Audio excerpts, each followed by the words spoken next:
මේ පින්වතුන්ට අපිට ලැබිච්ච ලොකුම ලාභය අපි මේ ඉපදී සිටින කාලය ගෞතම බුදුරජාණන් වහන්සේගේ ධර්මයේ මතු වූ කාලයක් වීමයි.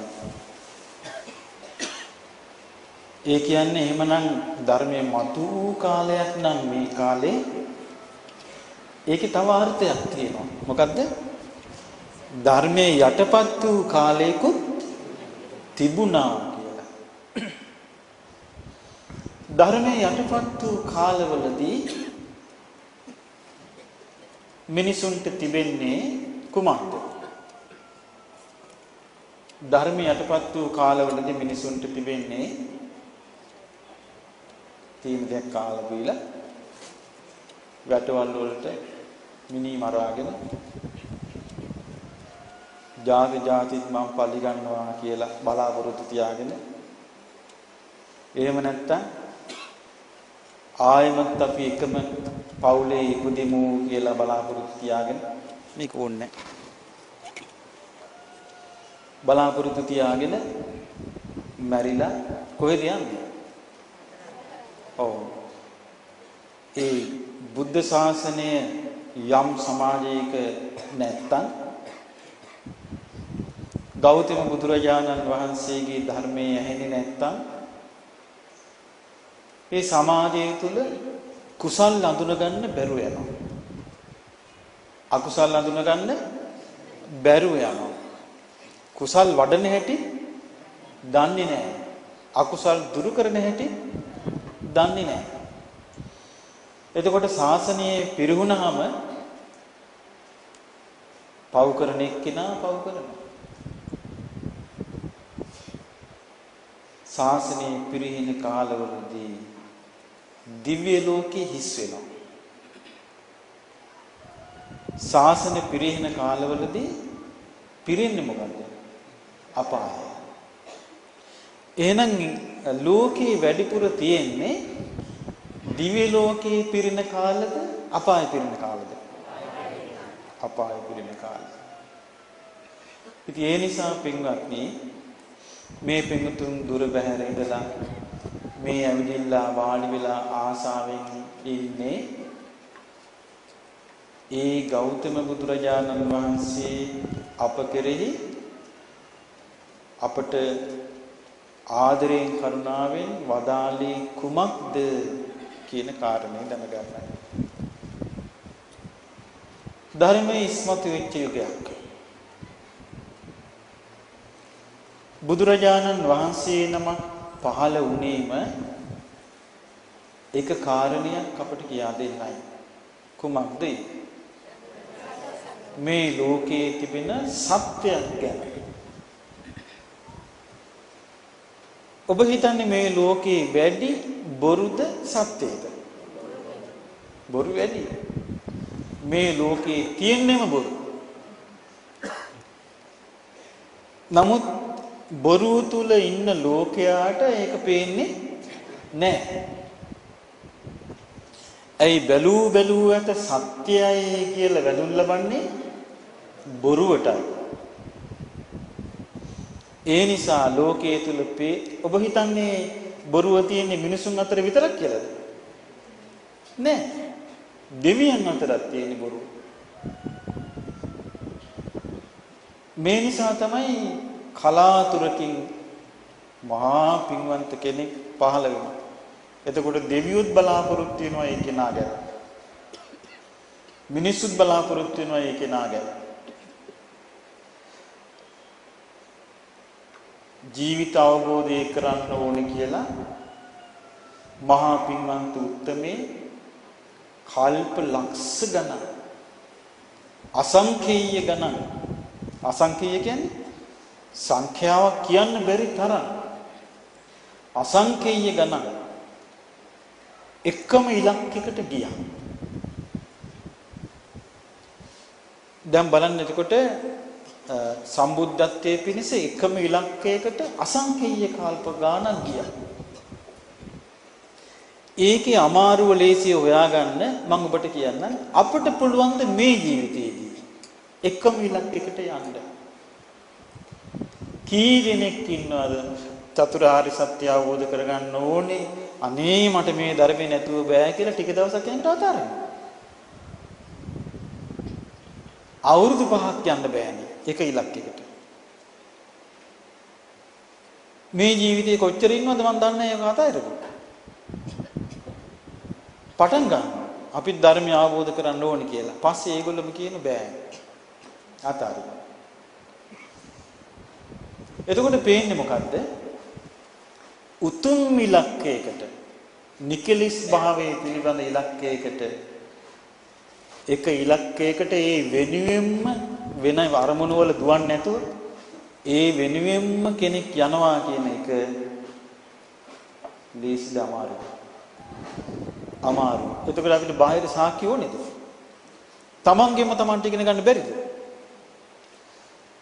එතකොට සමහර මට ඇවිල්ලා කියන ස්වාමීන් වහන්සේ මේ මම හරි මහන්සියෙන් අමාරුයි කියන මේ සීපද පහ ආරක්ෂා කරගෙන යන්නේ. ඒකත් අමාරුයි කියන්නේ. ඊට පස්සේ කියන ස්වාමීනි මම මේ චතුරාර්ය සත්‍ය ගැන කියනකොට අනිත් අය ඒකට විරුද්ධයි. ඒකත් අමාරුයි. ඉතින් ඒ බඳු පරිසරයක් තියෙන ලෝකවල ඉපදී එකම ඉලක්කයකට කෙනෙක් ගියා කියන්නේ ලේසි වැඩක්. මෙහෙම ගියපු කෙනා හිටියේ කොහෙද? තුසිත දිව්‍ය ලෝකේ. තුසිත දිව්‍ය ලෝකේ දිව්‍ය කුමාරයෙක් වෙලා හිටියා. දෙවිවරු ඔක්කොම හඳුනාගත්තා. දෙවිවරු ඔක්කොම හඳුනාගත්තා. මේ අසවල් දිව්‍ය පුත්‍රයා තමයි මේ ඊළඟට සම්බුද්ධත්වයට පත් වෙන්න ඉන්නේ. මේ දිව්‍ය පුත්‍රයා තමයි දෙවියන්වත් මිනිසුන්වත් සංසාරයෙන් ඈතර කරවන්නේ. මේ දිව්‍ය පුත්‍රයාට මේ වැඩේ කරන්න පුළුවන්. ඊට පස්සේ දිවිවරු බලාගෙන ඉන්නවා ඒකට උවමනා කාලේ එනකම්. දිවිවරු බලාගෙන ඉන්නවා මේ මොකද හේතුව බුදු කෙනෙක් පහළ වෙන්නේ දිව්‍ය ලෝකෙ නෙවෙයි. බුදු කෙනෙක් පහළ වෙන්නේ මනුෂ්‍ය ලෝකේ. ලංකාවෙත් නෙවෙයි. පහළ වෙන්නේ ඇමරිකාවේ නෑ. ඒ පහළ වෙන්නේ නෑ. ඒ හිතාගෙන ඉන්නවා මේ විද්‍යාව දිවෙනකොට බුදුවරු කියලා. නෑ එහෙම වෙන්නේ නෑ. බුදුවරු පහළ වෙන්නේ කොහේද? දඹදිව. ජම්බු ද්වීපයේ මධ්‍ය මණ්ඩලයේ විශේෂ කොටසක්. එතකොට ඒ සුදුසු කාලයක් ආවා. බුදු කෙනෙක් පහළ වෙන්න සුදුසු කාලයක් ආවා.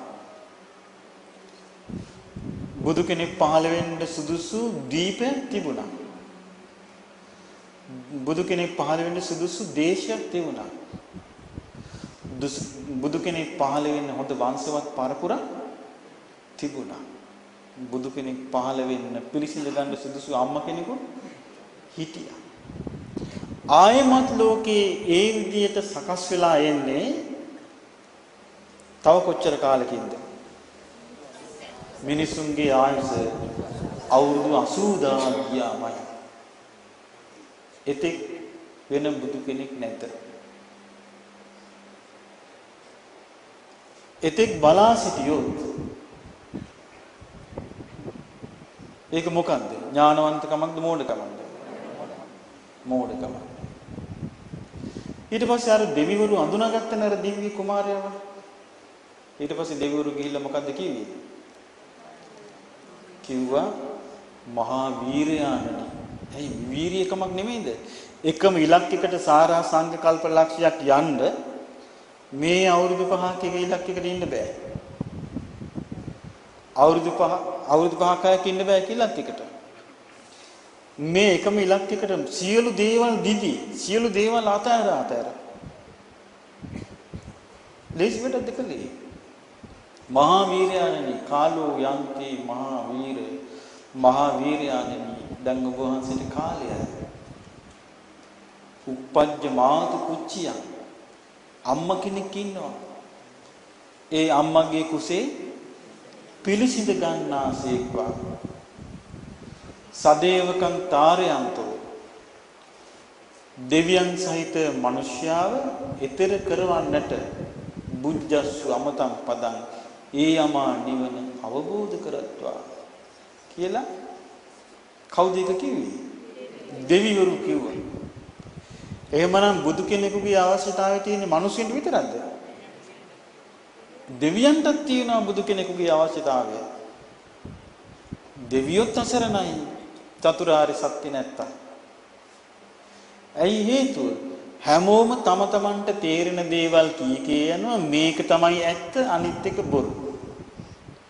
මේක තමයි ඇත්ත අනිත් එක බොරු කිය එක එක්කිනාට තේරෙන්නාව එක එක්කිනාගේ මත කී යනවා. එහෙම එකක් ලෝකේ නැද්ද? තියෙනවා. මේක තමයි ඇත්ත අනිත් එක බොරු කියන්නේ. එතකොට මොකද වෙන්නේ? මේක තමයි ඇත්ත අනිත් එක බොරු යනකට ඇත්ත මතුවෙච්ච දවසට මිනිසුන්ට ඇත්ත මොකද්ද? බොරුව මොකද්ද කියලා හොයාගන්න බැරුව අතරමං වෙනවා. මෙන්න මේ නිසයි සත්‍යයට තියෙන යම්කිසි ලක්ෂණ සමූහයක්. ඒ ලක්ෂණ ටික බොරුවට නැහැ. ඒ මොකද සත්‍යයට තියෙන ලක්ෂණ? සම්දිට්ඨිකයි. සත්‍යය. ඊළඟට සත්‍යය අකාලිකයි. ඊළඟට සත්‍යය එහිපස්සිකයි. ඊළඟට සත්‍ය ඕපනයිකයි. සත්‍ය පච්චත්තං විරිතබ්බ විඤ්ඤෝහි. දැන් සත්‍ය සිංහලෙන් කිව්වොත් සත්‍ය මේ ජීවිතේ දකින්න පුළුවන් සම්දික්කයි. සත්‍ය ඕනෑම කලක අවබෝධ කරන්න පුළුවන් අකාලිකයි. සත්‍යය ඇවිත් බලන්න කියලා විවෘත කරන්න පුළුවන් ඒහිපස්සිකයි. සත්‍යය තමා තුළට පමුණවා ගන්න පුළුවන් ඕපනයිකයි. සත්‍යය පච්චත්තං විතබ්බ විඤ්ඤාණය කියන්නේ බුද්ධිමත් මිනිසයාට තම දැනපමණින් වටහා ගන්න පුළුවන්. එහෙමනම් සත්‍යය වටහා ගන්න පුළුවන් කාටද? බුද්ධිමත් මිනිසයාට. වෙන කෙනෙක් ගැන කතා කරන්නේ. බුදුරජාණන් වහන්සේ වදාලා එක තැනකදී හේතු විඤ්ඤෝ පුරිසු වසඨෝ අමායාවි. අනේ මා ළඟට එන්න බුද්ධිමත් මිනිස්සෙක්. කවුද? අසඨෝ අමායාවි උජුජාතකෝ. කට්ට කෛරා ටික නැති කෙලින් විදියෙක්. ඒතර බුදුරජාණන් වහන්සේ බලාපොරොත්තු වෙච්ච ශ්‍රාවකයා කවුද?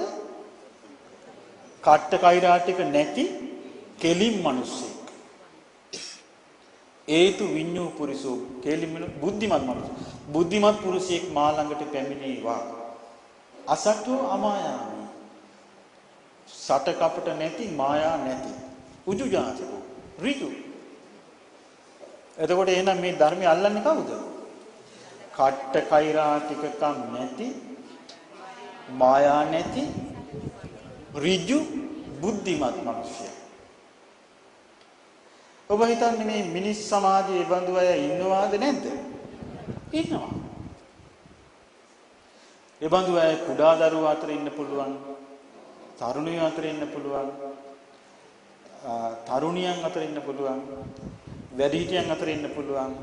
ආචිල සීල අතර ඉන්න පුළුවන්. බැරිද මේ කට්ට කෛරටකක් නැති ඍජු බුද්ධිමත් කෙනෙක් ඉන්න බැරිද? ඉන්න පුළුවන්.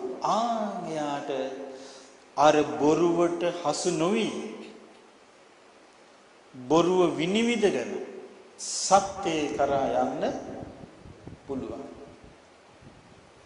අන්නේ සත්‍ය ලබා දෙන්න අර දෙවිවරු ආරාධනා කළා. දෙව්ලොව වින්දෙන්දී සන්තුසිතකේ නමින් දිව්‍ය පුත්‍රයෙක්. ඊට පස්සේ මව කුසේ උපන්නා. හොඳම යුගයක්. ඒ කාලේ අපිට තේරෙන්නේ නැහැ පින්වත්නි මේ ලෝකේ තියෙන එක්තරා ස්වභාවයක්. බුදුරජාණන් වහන්සේ අපිට පෙන්වා දෙන්නේ ඒ ගැන ධාතු ස්වභාවය කියලා. මොකක්ද මේ ස්වභාවය? ධාතු ස්වභාවය. ඒ මොකද්ද? හොඳ දෙයට එකතු වෙනවා. දැන් බලන්න හිතලා දැන් වැසිකිළියට එකතු වෙන මොනවද? අසුචි. මල් ආසනට එකතු වෙන්නේ මොනවද? මල්. නරකට එකතු වෙනවා. හොඳට එකතු වෙනවා. යහපත් දෙයට යහපත් දේ එකතු වෙනවා. ධර්මයේ එකතු වෙනවා. මේ ස්වභාවයේ ලෝකේ තියෙන ස්වභාවය. එතකොට මොකද වෙන්නේ? ඒ ධාතු ස්වභාවය අනුව බුදු කෙනෙක් පහළ වෙන කාලයේදී ධර්මයේ අවබෝධ කරගන්න පුළුවන් පින්වන්ත අය ඒ වටා එකතු වෙනවා. ඒ එකතු වෙන පින්වන්තයින්ට බුදුරජාණන් වහන්සේ කියා දෙනවා. මොකද්ද කියා දෙන්නේ? සත්‍යය කියා දෙනවා. ඒ බොරුවනේ ලෝකේ තියෙන්නේ. මේ බොරුව මැද්දේ බොරුවට හැමතිස්සෙම සම්බන්ධයි විශ්වාසය. බොරුවට හැමතිස්සෙම සම්බන්ධයි මතවාදය.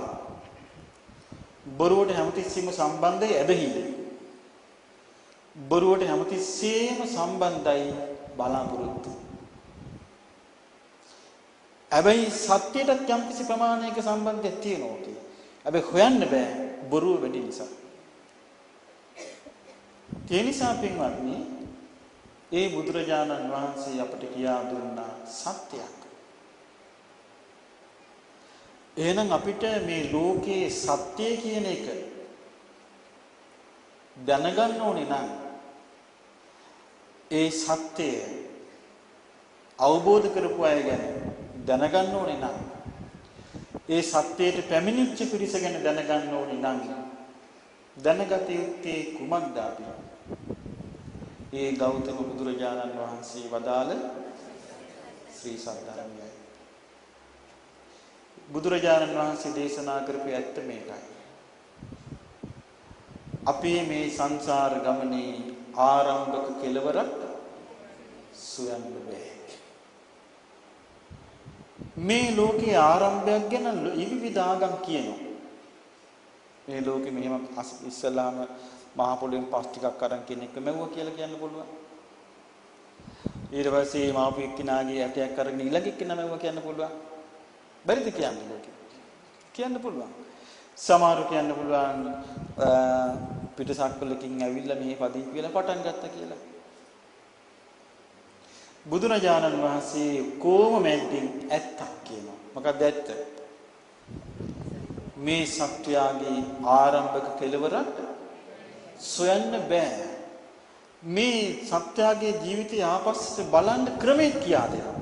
මොකක්ද ඒ ක්‍රමය? පුබ්බේ නිවාසානුස්සති ඥානය.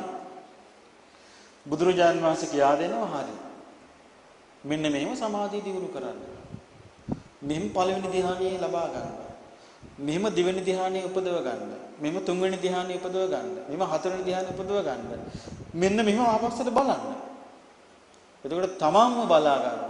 සමහරු කල්ප ගණන් ආපස්සට බලනවා ඉවරයක් නැහැ. බුදුරජාණන් වහන්සේ වදාළා සත්‍යයක්. මොකද්ද සත්‍යයේ ආරම්භක කෙලවරක් නැහැ. ආරම්භක කෙලවරක් හොයන්න බෑ. එතකොට මේ ආරම්භක කෙලවරක් හොයන්න බැරි ස්වභාවයෙන් යුතු ජීවිතයක් තමයි අපි එක එක්කෙනාට තියෙන්නේ. මනුෂ්‍යයාට විතරක් නෙවෙයි. දෙවියාට තියෙන්නේ ආරම්භක කෙලවරක් හොයාගන්න බැරි ජීවිතයක්. තිරිසන් සතාට තියෙන්නේ ආරම්භක කෙලවරක් හොයාගන්න බැරි ජීවිතයක්. ප්‍රේතයාට තියෙන්නේ ආරම්භක කෙලවරක් හොයාගන්න බැරි ජීවිතයක්. එතකොට ආරම්භක කෙලවරක් හොයාගන්න බැරි මේ ජීවිත ගමනේ අපි ඇවිදින්න. නමුත් අපිට එහෙම එකක් ආරම්භක කෙලවරක් හොයාගන්න බැරි ගමනක ආවා කියලා අපිට එහෙම තේරුමක් නැහැ. අපිට එහෙම තේරෙන්නේ නැහැ. අපිට තේරෙන්නේ මොකද්ද? අපිට තේරෙන්නේ අපි මේ දැන් ජීවත් වෙලා ඉන්න ටික විතරයි. එතකොට මේ ජීවත් වෙලා ඉන්න ටිකට පසුබිම අපිට හොයන්න බෑ. බුදුරජාණන් වහන්සේ දේශනා කරනවා ආරම්භක කෙලවරක් හොයන්න බැරි මේ ගමනේ ආය ආයමත් ඉපදින්න ලැබීම මොකක්ද? දුක. ආය ආයමත් ඉපදීම දුක. දුක්ඛා ජාති පුනප්පුනං. ආය ආයමත් ඉපදීම දුක. ඒක අපිට තේරෙනවද? නෑ. අපි ඇත්තනේ දැන් කියන්න ඕනේ. ආය ආයමත් ඉපදීම දුකක් කියන එක තේරෙන්නේ නෑ. අපි හිතන්නේම නෙමෙයිනේ. පුදු නැත්තම් මොකද වෙන්නේ අපිට? අපි දැන් ඇත්ත කියන්න ඕනේ. අපි හිතන්නේ කොහොමද? දැන් හරි වැඩේ වෙන්නේ නිවන් දැක්කොත්. එතකොට මට මොකද වෙන්නේ? මං කොහෙද උපදින්නේ එතකොට? එතකොට මට ඇස් නැතුව යයි. එතකොට මම බලන්නේ කොහොමද? කන් නැතුව යයි. එතකොට මම අහන්නේ කොහොමද? මට නාසය නැතුව යයි. ගඳ සුවඳ දැනගන්නේ කොහොමද? මට කටක් නැත්තම් මම කන්නේ මොනවද? මට හිතක් නැත්තම් මම හිතන්නේ මොනවද? බය වෙන්නේ නැද්ද? බය වෙන්නේ? බය වෙනවා. ඊට පස්සේ යා කියනවා මොකද්ද කියන්නේ? ධම්ම නිවන් දකින්න අදහසක් මගේ නැත. මට තව වැඩ තියෙනවා. මට තව කළ යුතු දේවල් තියෙනවා. තව ඉපදීපද යන්න ඕනේ. මේ ගොඩනගා ගන්න ඕනේ. මේ රටවල් හදන්න තියෙනවා. කියන්නේ නැද්ද? කියනවා. ඊළඟට කියනවා මැරිච්ච අයටත් කියනවා. මොකද්ද මැරිච්ච අයට කියන්නේ? ධම්ම නිවන් දකින්න නම් එපා. ආයි උපදින්න. එහෙමනම් බුදුරජාණන් වහන්සේ නැවත නැවත ඉපදීම දුකක් කියපු කාරණේවත් අපට තේරෙන්නේ නැහැ. එහෙනම් මොනතරම් බොරුවකද අපි පැටලිලා ඉන්නේ? සත්‍යයට විරුද්ධ වෙච්ච ජීවිතයට සත්‍ය දෙන්න පුළුවන්. සත්‍යයට විරුද්ධ නැති ජීවිතයට සත්‍ය දෙන්න බෑ. සමහරුන්ගේ ජීවිතවලට නිකම්ම සත්‍ය දෙන්න පුළුවන්. ඒ ජීවිත වේගයෙන් සත්‍ය කරා යනවා. සත්‍ය කියන්නේ පින්වත්නි අවබෝධ කළ හැකි දෙයක්. එහෙනම් මතක තියාගන්න සත්‍ය වනායි තිත්ත දෙයක් නොව අවබෝධ කළ හැකි දෙයක්. බුදුරජාණන් වහන්සේ දේශනා කරපු සත්‍යය අවබෝධ කළ හැකි දෙයක්. ඒ සත්‍ය මොකන්ද? සර්ව සම්පූර්ණ රසයෙන් පිරි සත්‍යයක්. ඒ සත්‍ය සච්ඡං හවේ සාදුතරං රසාන.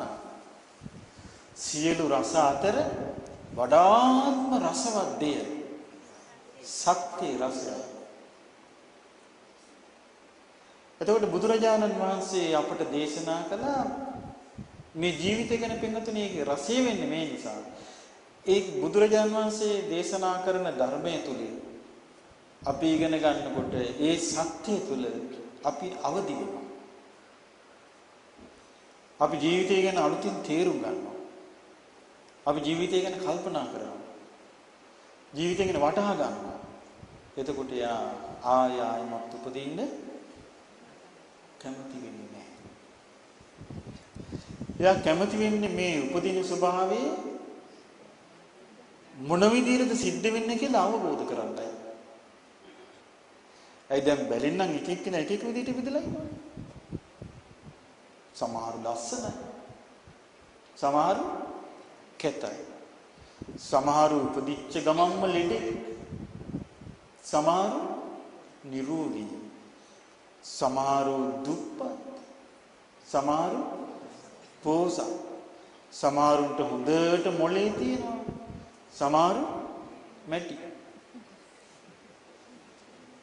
එතකොට මේ වෙන්නේ කොහොමද?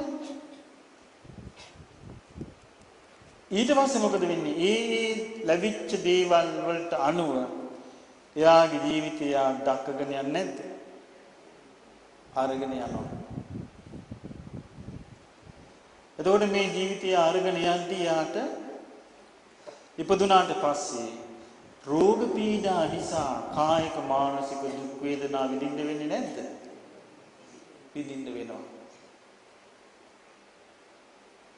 ඊළඟට වයසට යෑම නිසා එයාට කායික මානසික දුක් විඳින්න වෙන්නේ නැද්ද? විඳින්න වෙනවා. ඊළඟට අප්‍රිය දේවල් එක්ක එකතු වෙන්න වීම නිසා එයාට කායික මානසික දුක් වේදනා විඳින්න වෙන්නේ නැද්ද? විඳින්න වෙනවා. ප්‍රිය දේවල් වලින් වෙන් වෙන්න වීම නිසා එයාට කායික මානසික දුක් විඳින්න වෙන්නේ නැද්ද? විඳින්න වෙනවා. එතකොට බලන්න මේ නිසා සමහරුන්ට මේ දුක වැඩි වෙනවා. වැඩි වුණාට පස්සේ ආ එක තෝරා ගන්නවා මරණය. සමහර කෙනා මීට වඩා හොඳයි මම මැරිලා ගියා. ඇයි මේ දැන් යාට ඕන කරන්නේ මේ දුකින් ගැලවෙන්න ක්‍රමයක්. ගැලවෙන්න ක්‍රමයක් මෙයාට පේන තෙක් මානික නැහැ. ඊට පස්සේ මොකද වෙන්නේ? යා පතනවා මේ ජීවිතේ එපා මට කියලා. එහෙම වෙන්නේ නැද්ද? එතකොට බලන්න එපා මට කියලා ඊළඟ මොහොතේ ආයෙත් මේ ජීවිතේට ආස කරනවා. මොකද හේතුව අපිට ලැබිලා තියෙනවා උපදිනකටම බුදුරජාණන් වහන්සේ දේශනා කළ ඉපදුනා කියලා කියන්නේ ඇස් ලැබීමයි, කන ලැබීමයි, නාසය ලැබීමයි, දිව ලැබීමයි, කය ලැබීමයි, මනස ලැබීමයි. ඒතර මේ ටික ලැබුණේ කොහොමද කියලා අපි දන්නේ නැහැ. නමුත් අපි දන්නවා අපිට ඇසක් තියෙන බව. අපි දන්නවා අපිට කනක් තියෙන බව. නාසයක් තියෙන බව. දිවක් තියෙන බව. ශරීරයක් තියෙන බව දන්නවා අපි. ඊළඟට මනසක් තියෙන බව දන්නවා. මේක ලැබුණේ කොහොමද කියන්නේ? දන්නේ. මේ නොදන්නාකම නිසා මොකද අපි මේක හඳුනාගත්තේ කොහොමද? ඇස කන නාසය දිවකය මනස අපි හඳුනාගත්තේ අනුන්ගේ දෙයක් හැටියටද තමන්ගේ දෙයක් හැටියටද? තමන්ගේ දෙයක් හැටියට. ඒතර අපිට තියෙනවා මම කියලා හඳුනාගත්තු ඇස කන නාසය දිවකය මනස කියලා හයක්. ඊළඟට අනුන්ගේ කියලා අපි හඳුනාගත්තු ආයතන තියෙනවා. ඊට පස්සේ මොකද වෙන්නේ? දැන් අපිට ලැබෙනවා ඇහින් රූප බලනකොට ඇහි රූපයයි විඥානය එකතු වෙනවා. කනෙන් ශබ්දය අහනකොට කනයි ශබ්දයයි විඥානය එකතු වෙනවා. නාසයෙන් ආග්‍රහණය කරනකොට නාසයේ ගඳ සුවඳ විඥානය එකතු වෙනවා. දිවෙන් රස විඳිනකොට දිවයි රසය විඥානය එකතු වෙනවා. කයට පහස දැනෙනකොට කයයි පහසයි විඥානය එකතු වෙනවා. මනසට සිතෙනකොට මනස අරමුණු විඥානය එකතු වෙනවා. මේ තුල තමයි අපි ඉන්නේ. අපි මේ තුල. එතකොට අපි ඒක තමයි මම කියලා දකින්නේ. ඊට පස්සේ මොකද වෙන්නේ? මේ තුල අපි කැමති වෙනවා. මොකද්ද කැමති වෙන්නේ? අපි ගොඩනගා ගන්න අපේව කියලා ලෝකයක්. එතකොට මොකද වෙන්නේ?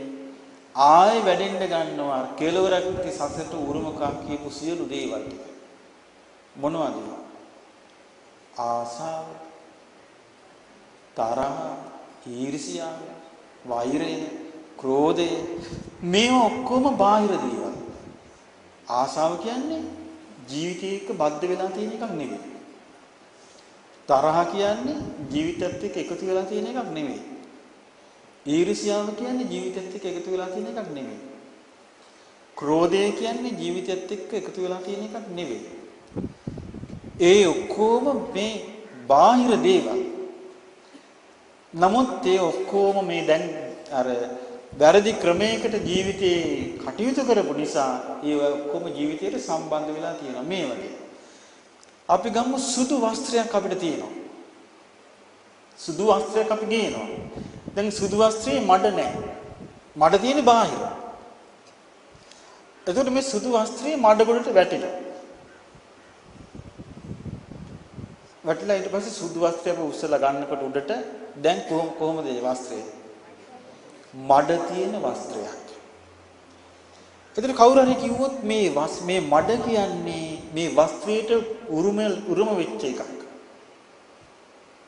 වස්ත්‍රයට අයිති මඩ කියලා කවුරු හරි කිව්වොත් ඒක එයා ඇත්ත කියනවාද බොරු කියනවාද?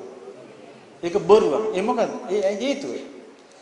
මේ වස්ත්‍රයේ මඩ නැතුව තියෙන්න පුළුවන් එකක්. එහෙනම් මේ වස්ත්‍රයට මඩ අයිති නෑ. නමුත් දැන් වස්ත්‍රයේ මඩ තියෙනවා. කෙනෙක්ගේ මඩ සහිත වස්ත්‍රය අරගෙන හොඳට වතුර දාලා හොඳට සබන් දාලා පිරිසිදු කරලා අතුලලා ගත්තොත් ආයේ බබලන සුද ගන්න බැරිද? අන්න ඒ වගේ තමයි මේ අපේ හිතේ තියෙන සක්කාය දිට්ඨිය කියන්නේ හිතට අයිති එකක් නෙවෙයි. සැකේ කියන්නේ හිතට අයිති එකක් නෙවෙයි. ඊළඟට සීලබ්බත පරාමාස කියන හිතට අයිති එකක් නෙවෙයි. කාමරාගේ පටිග මාන්නේ මේ ඔක්කොම හිතට අයිති දේවල් නෙවෙයි. දැන් අපිට වෙලා තියෙන අපි කෙලෙස් තුල හිතට අයිති දේවල් නොවන දේවල් එක්ක අපි ජීවත් වෙන්න පුරුදු වෙලා.